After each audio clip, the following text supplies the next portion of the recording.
पांडु पुत्र भीम के बारे में माना जाता है कि उसमें 10,000 हाथियों का बल था, जिसके चलते एक बार तो उसने अकेले ही नर्मदा नदी का प्रवाह रोक दिया था।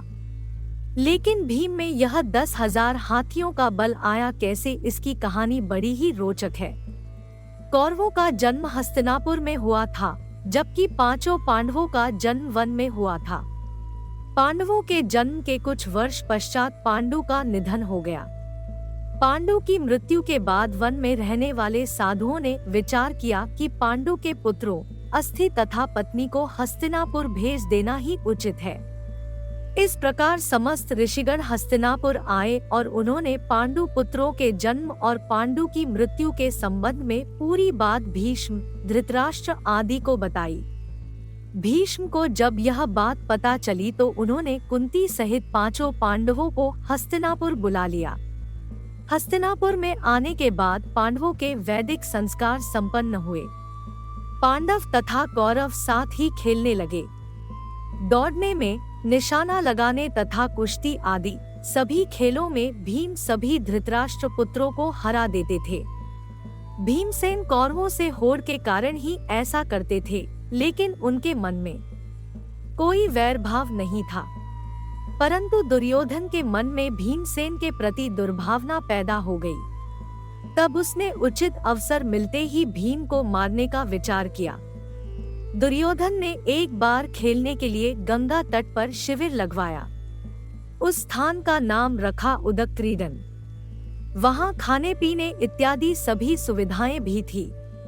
दुर्योधन ने पांडवों को भी वहां बुलाया। एक दिन मौका पाकर दुर्योधन ने भीम के भोजन में विष मिला दिया। विष के असर से जब भीम अचेत हो गए तो दुर्योधन ने दुशासन के साथ मिलकर उसे गंगा में डाल दिया। भीम इसी अवस्था में नागलोक पहुंच गए। वहां सांपों ने भीम को खूब डंसा, जिसके प्रभाव से विष का असर कम हो गया। जब भीम को होश आया तो वे सर्पों को मारने लगे। सभी सर्प डरकर नागराज वासुकी के पास गए और पूरी बात बताई। तब वासुकी स्वयं भीमसेन के पास गए। उनके साथ आर्यक नाग ने भीम को पहचान लिया। आर्यक नाग भीम के नाना का नाना था। वह भीम से बड़े प्रेम से मिले। तब आर्यक ने वासुकी से कहा कि भीम को उन कुंडों का रस पीने की आज्ञा दी जाए जिनमें हजारों हाथियों का बल है। वासुकी ने इसकी स्वीकृति दे दी। तब भीम 8 कुंड पीकर एक दिव्य शैया पर सो गए। जब दुर्योधन ने भीम को विष देकर गंगा में फेंक दिया तो उसे बड़ा हर्ष हुआ। शिविर के समाप्त होने पर सभी कौरव व पांडव भीम के बिना ही हस्तिनापुर के लिए रवाना हो गए। पांडवों ने सोचा कि भीम आगे चले गए होंगे। जब सभी हस्तिनापुर पहुँचे तो युधिष्ठिर ने माता कुंती से भीम के बारे में पूछा। तब कुंती ने भीम के न लौटने की बात कही।